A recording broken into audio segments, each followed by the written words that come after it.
Bien, chicos, seguimos con esta clase. Esta es cortita. Les comenté que ustedes tienen que empezar a aprender un nuevo idioma, que es el idioma médico, es un lenguaje técnico. Y en cirugía también tenemos una manera especial de hablar, de referirnos a lo que hacemos, al instrumental que utilizamos. Y aquí les quiero hablar entonces un poquito de eso, de los accesos quirúrgicos, de qué se tratan y de cómo los nombramos. Bueno, ¿qué es un abordaje quirúrgico?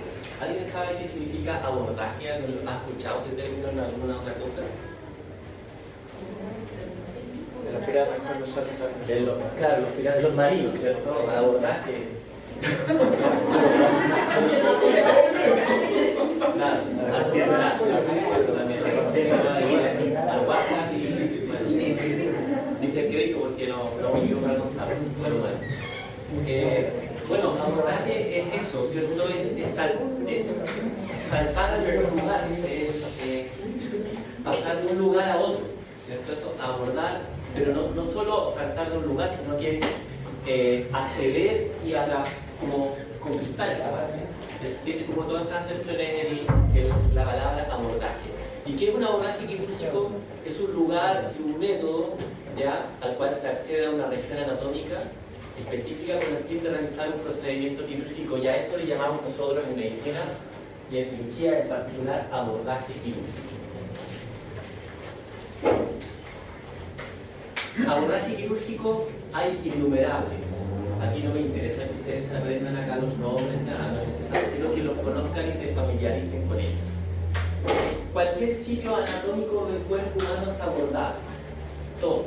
El ojo, desde el ojo, la cabeza, las extremidades, el tronco, todo lo que ustedes quieran es abordable quirúrgicamente hablando. Los elementos musculares, tendones, óseos, articulaciones, todo lo podemos abordar de alguna manera. Cada especialidad se va a dedicar a abordar ciertos lugares específicos. Yo soy cirujano, por ejemplo, pero yo no me voy a meter en el cerebro.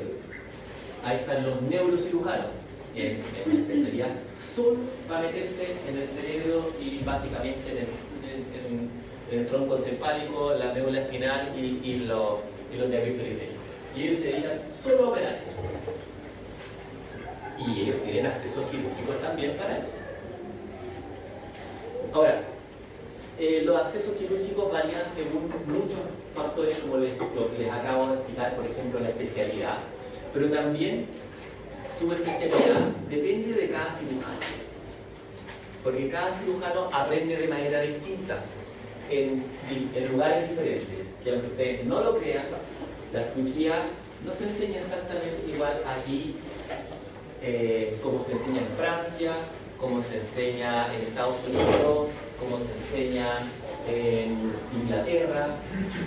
E incluso dentro de acá, de nuestro país, no es lo mismo la escuela quirúrgica de la Chile, de la Católica, de la USACH.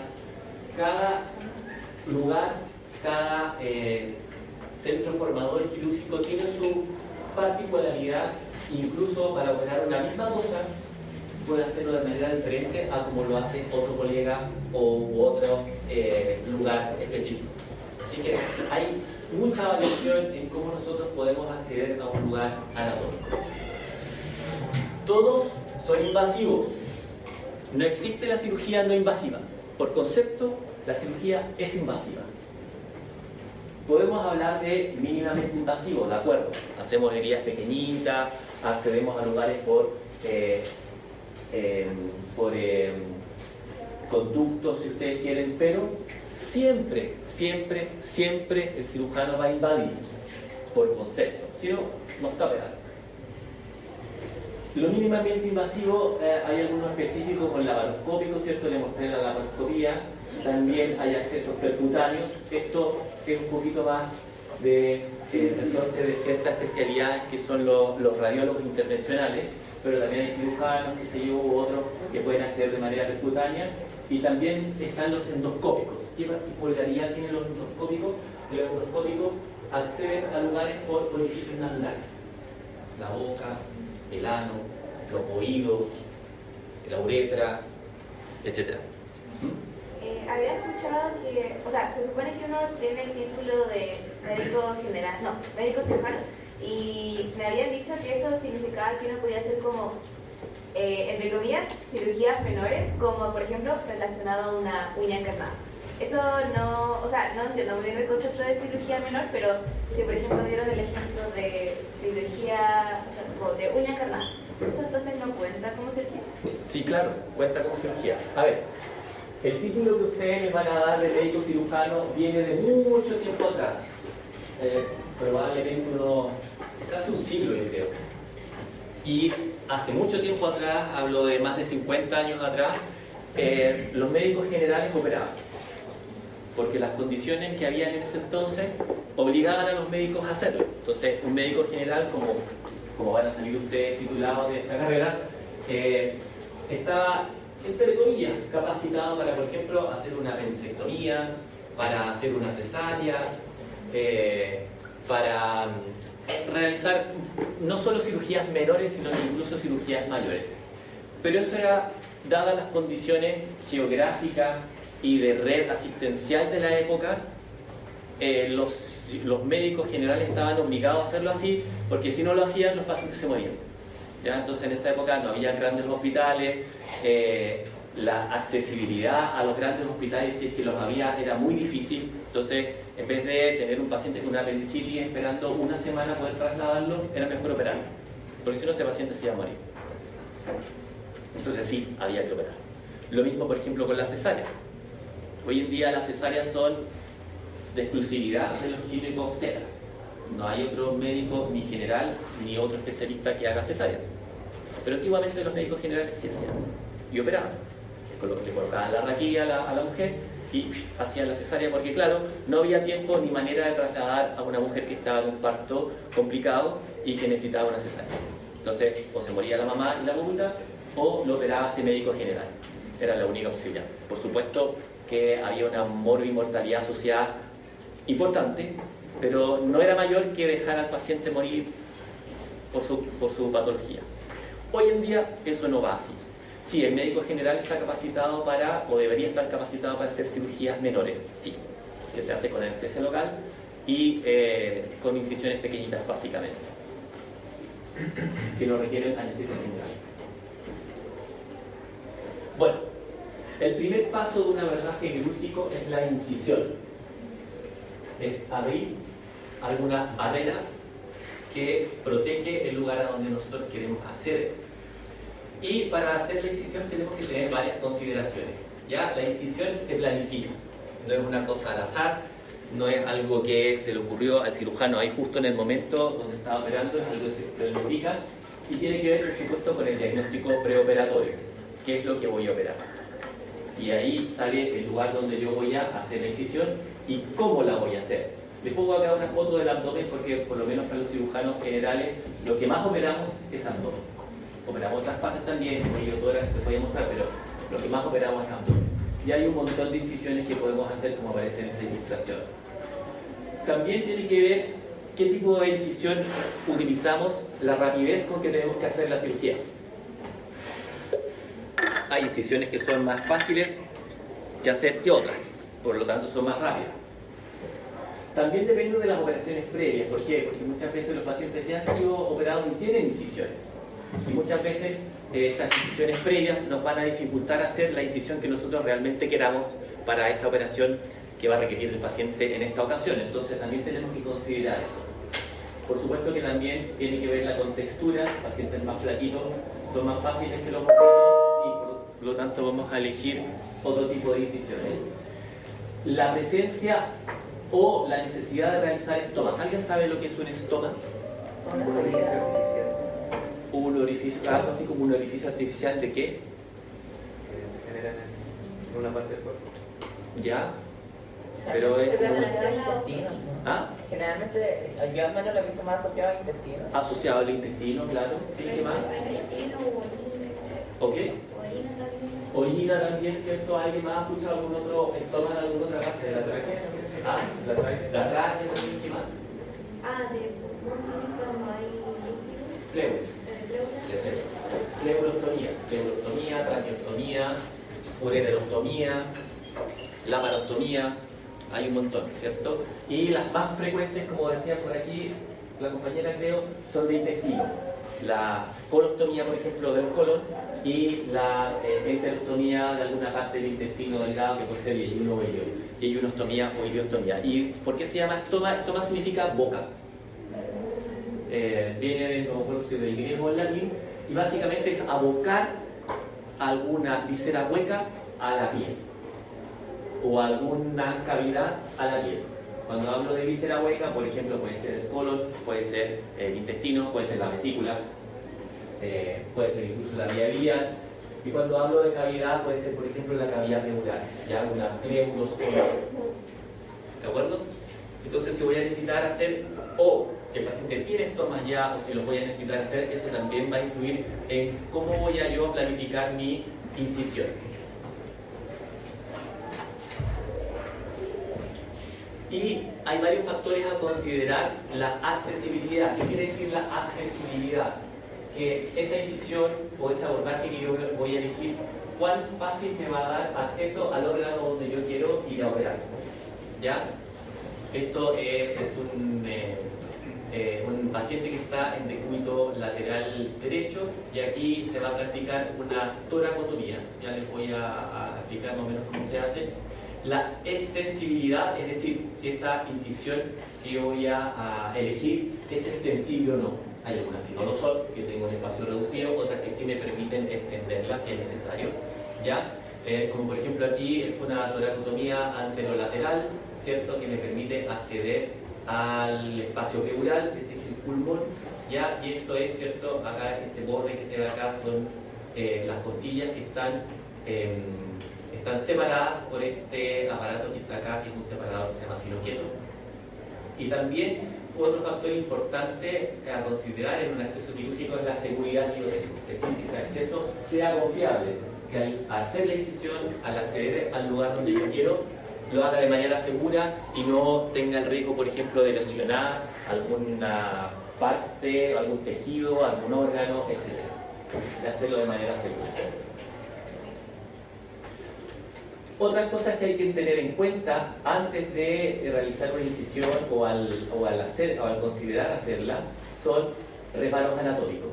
Los reparos anatómicos son nuestra guía de superficie para poder hacer las incisiones. Porque si bien yo quiero acceder al hígado, quiero acceder a la vesícula biliar o al intestino, ¿cierto? El cuerpo humano real no es como el néter, ¿cierto? Que tiene dibujado donde están los órganos, ¿de acuerdo? Pero sí hay reparos anatómicos. ¿Como cuáles? Por ejemplo, uno muy utilizado, el ombligo. Y yo sé que sobre el ombligo hay ciertos órganos, bajo el ombligo hay otros órganos. ¿Ya? El reborde costal, reparo anatómico. Las crestas ilíacas, reparos anatómicos. Los reparos anatómicos, entonces, son mi guía de superficie para yo poder realizar las incisiones o los abordajes quirúrgicos. Ideal es que cuando yo elija una incisión, proteja los nervios que hay cercanos. Ojalá sea una incisión con el menor sangrado posible, que tenga una buena visibilidad, rápido y seguro, como habíamos dicho. Y también, no menos importante, fácil de reparar. Yo puedo hacer una súper buena incisión, con excelente accesibilidad, extensible, pero si va a ser difícil de reparar, porque tengo que volver a cerrar, ¿cierto? Ahí, no es tan buena. Y, por último, estética, lo cual no es menor. Si bien uno podría considerar la estética como algo a considerar de menor importancia, por supuesto que es importante, porque nadie quiere, ¿cierto?, después de una cirugía quedar con una tremenda cicatriz, una cicatriz fea, ¿cierto? Entonces la estética es un factor importante a considerar cuando yo elijo alguna incisión. Y lo menos importante es si es que esta incisión me va a dejar secuelas. Vamos a clasificar las incisiones según básicamente dos cosas: la orientación y la forma. Según la orientación, en el cuerpo humano hablamos, ¿cierto? Acá vamos a empezar, por ejemplo, a hablar con lenguaje más técnico. Ya no decimos al medio, al lado, ¿cierto? Eso en el lenguaje coloquial está bien, pero acá vamos a hablar de, por ejemplo, vertical o media. ¿Ya? Aquí siempre me refiero al abdomen porque es lo que más operamos. Las verticales o medias, ¿cierto?, que están en esta dirección de cefálico a caudal. Las transversales, que están, ¿cierto?, en dirección de derecha-izquierda o lateral. Y las oblicuas, ¿cierto?, que están entonces en dirección, ¿cierto?, de un extremo céfalo derecho a caudal izquierdo, por ejemplo, ¿cierto?, oblicuas. Están así en esta dirección. Y también la forma, según dónde vamos a acceder, según los reparos anatómicos y según qué órgano queremos acceder, tienen diferentes formas. La forma más común es la lineal, por ejemplo acá una incisión lineal vertical, estas otras también lineales en la línea media. Están las arciformes, que tienen formas de arco, como esta de aquí o la de acá abajo. En esa itálica, un poco como la que está acá también. En esa itálica hoy en día casi no se ocupan, se ocupaban harto antes, sobre todo en cirugía infantil. Por ejemplo, esta que es arciforme, antes a los niños se les hacía como en esa itálica, o la de acá, la subcostal también. Pero ya no se ocupa mucho. La fusiforme se utiliza, es como una arciforme pero doble, que tiene esta forma así. Se ocupa en ciertos casos también cuando queremos sacar más que nada alguna cosa de por ahí. Y la clasificación también, o dentro de la clasificación, vamos a hablar de la región o el lugar donde vamos a operar. Por supuesto que es importante. Vamos a operar la cabeza, el tórax, el tronco, el abdomen, las extremidades, ¿cierto? Entonces vamos a hablar de distintas localizaciones. Y según la región que yo elija, voy a referirme a los espacios según medial lateral, como les decía, al medio o al lado, superior e inferior, básicamente hacia la cabeza o hacia los pies, y esto según un reparo anatómico. Y esto, ya empezando a hablar en lenguaje más técnico, vamos a, en lo que les quiero enseñar, cómo nombramos nosotros los abordajes quirúrgicos. Y para eso ocupamos nomenclatura. Entonces, nosotros para referirnos a un abordaje quirúrgico, hablamos de una región primero donde vamos a operar. A eso le agregamos la palabra tomía, que significa corte o incisión. Según eso, la localización donde vamos a hacer la incisión según un reparo anatómico. Y es así como nosotros nombramos. Suena raro, ¿cierto? Suena como complicado, pero no es tan complicado. Les voy a dar un ejemplo. Yo quiero operar el abdomen. Mi región es el abdomen. ¿Qué parte del abdomen quiero al medio y arriba? ¿Pero arriba de qué? Tiene que ser algún reparo, ¿cierto? Entonces elijo como reparo el ombligo. Entonces voy a operar el abdomen, puede ser una incisión a la mitad y sobre el ombligo. Fácil. Pero como lo digo, un poco difícil. Entonces yo hablo de lábaro, que significa abdomen, me parece que en latín, tomía, laparotomía media, porque lo voy a hacer a la mitad, supra, que es arriba, umbilical. Laparotomía media superumbilical. Una de las incisiones o abordajes quirúrgicos más comunes en la cirugía general. Y así, y esto lo ocupo para todo. Para todo. ¿Se entendió, cierto? Ustedes tienen que aprender a hablar así. En cirugía hablamos así. Antes de empezar a nombrarles algunos abordajes quirúrgicos específicos, les quiero recordar que para abordar algún lugar nosotros tenemos que cortar hartas cosas. Y en general hablamos de planos quirúrgicos que tenemos que abrir antes de abordar algún lugar específico. Me voy a volver a referir al abdomen, que es lo más común. Entonces lo primero que abrimos es nuestra primera capa de defensa, que es la piel. La piel generalmente la abrimos con un bisturí.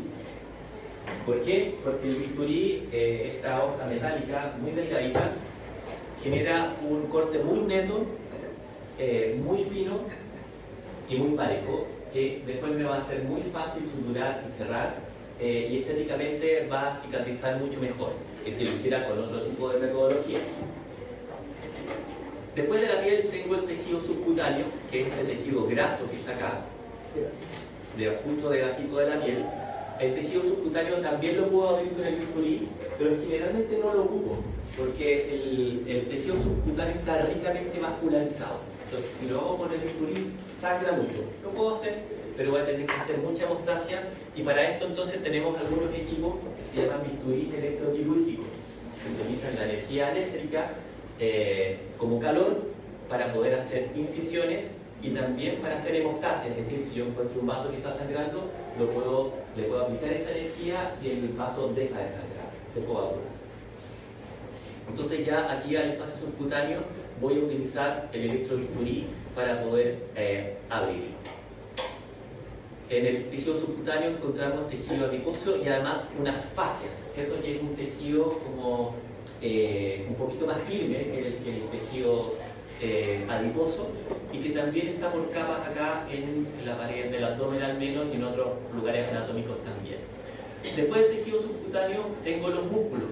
¿Ya? Si quiero acceder a la cavidad peritoneal también tengo que abrir músculos. Los músculos pueden estar como tejido muscular propiamente tal, o también como aponeurosis. La aponeurosis es este tejido fibroso que puede cubrir algunos músculos o extenderse también como parte de un mismo músculo. Y finalmente, cuando quiero acceder a una cavidad, generalmente me voy a encontrar con serosas. En el caso del abdomen, esta serosa se llama, ¿saben cómo se llama? Peritoneo.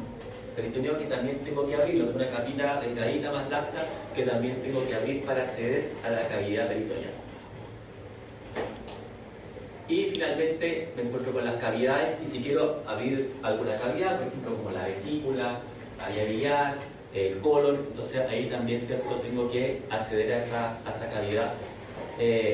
Y dependiendo de lo que yo quiera hacer, muchas veces ocupo el electrobisturí, o a veces vuelvo a ocupar el bisturí metálico, o también tijeras anatómicas.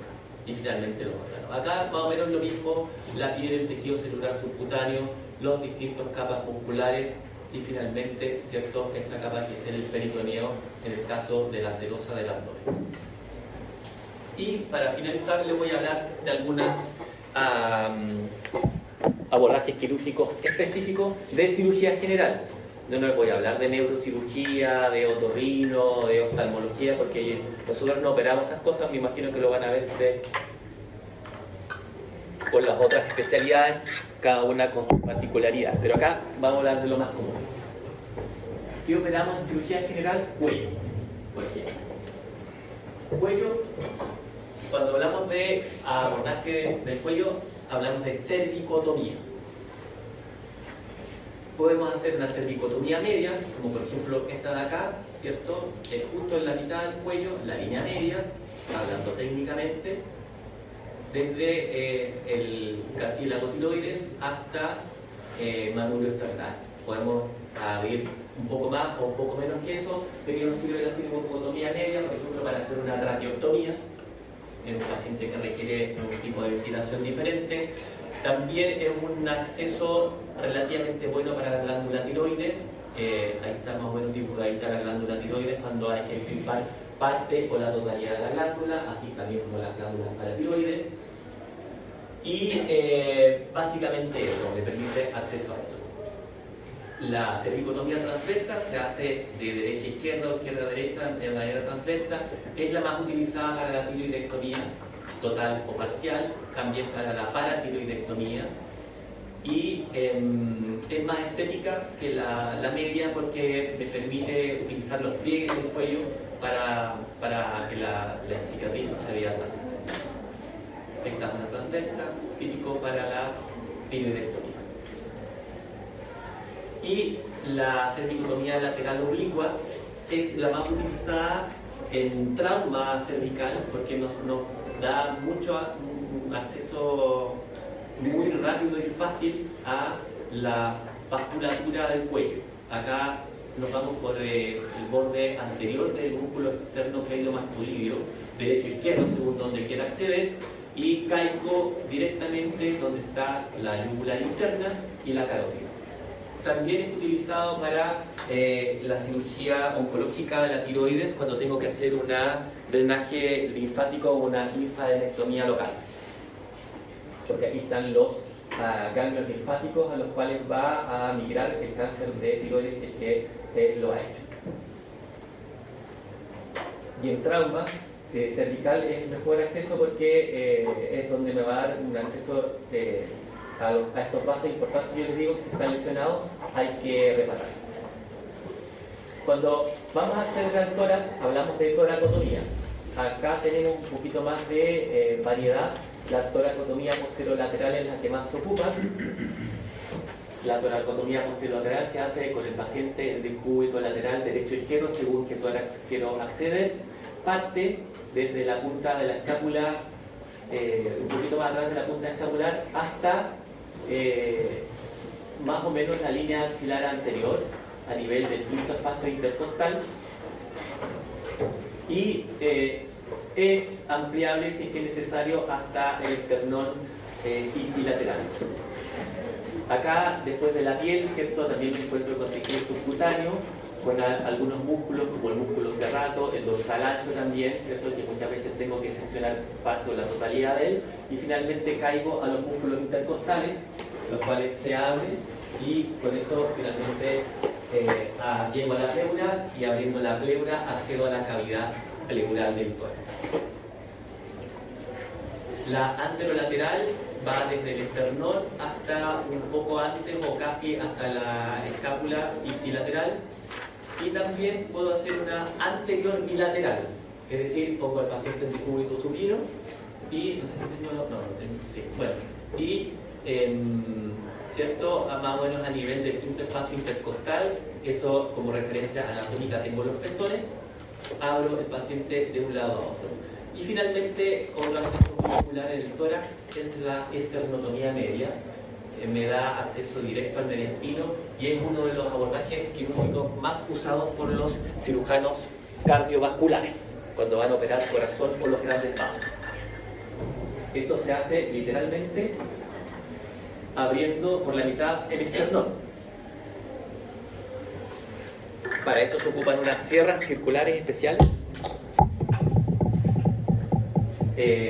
y que van a hacer todo después con unos instrumentos especiales. Separo las dos mitades del esternón y accedo al mediastino con el corazón y los grandes vasos.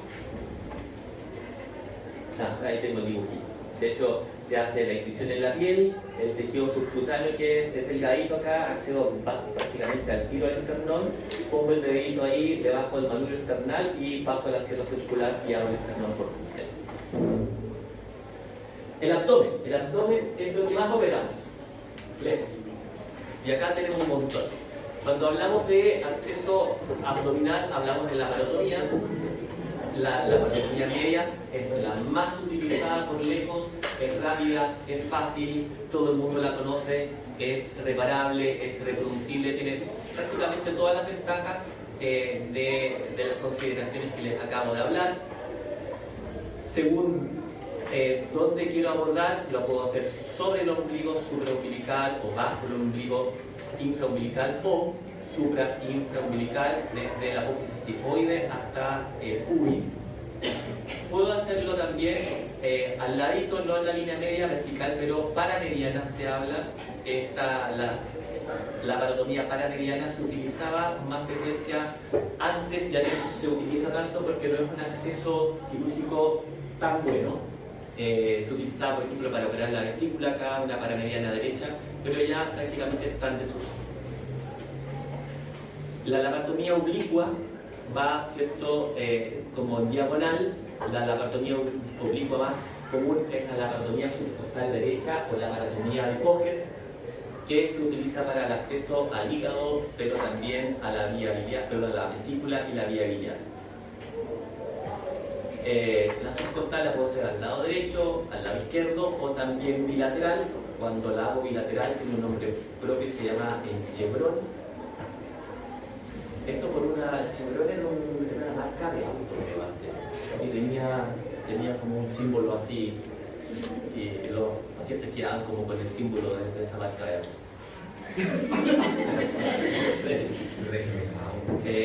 La laparotomía de McBurney es la laparotomía más utilizada en el acceso a la apéndice cecal, que es la que está aquí. Hay un punto de McBurney. Yo trazo una línea imaginaria, por supuesto, desde el ombligo hasta la espina ilíaca antero-superior, y en la unión de los dos tercios mediales con el tercio lateral está el punto de McBurney.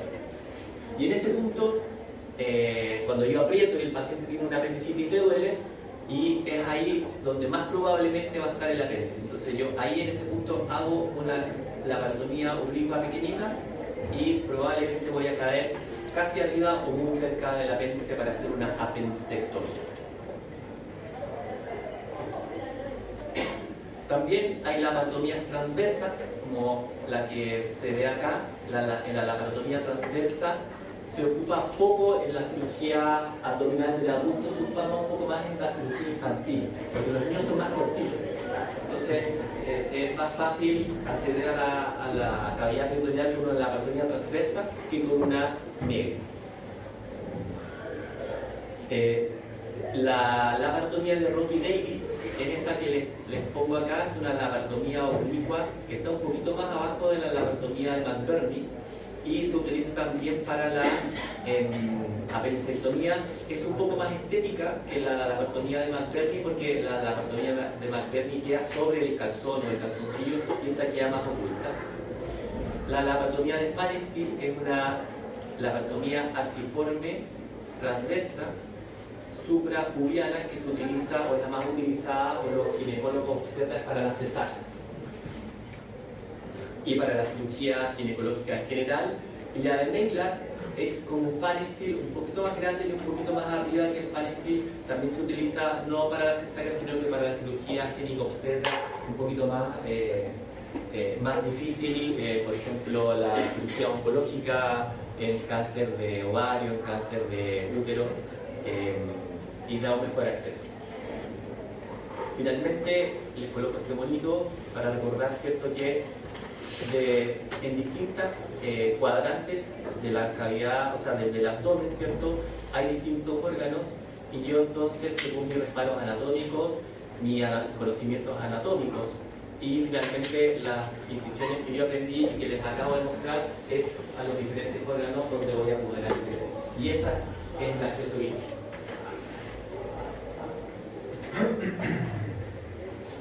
Ese es el volcán Lonquimay.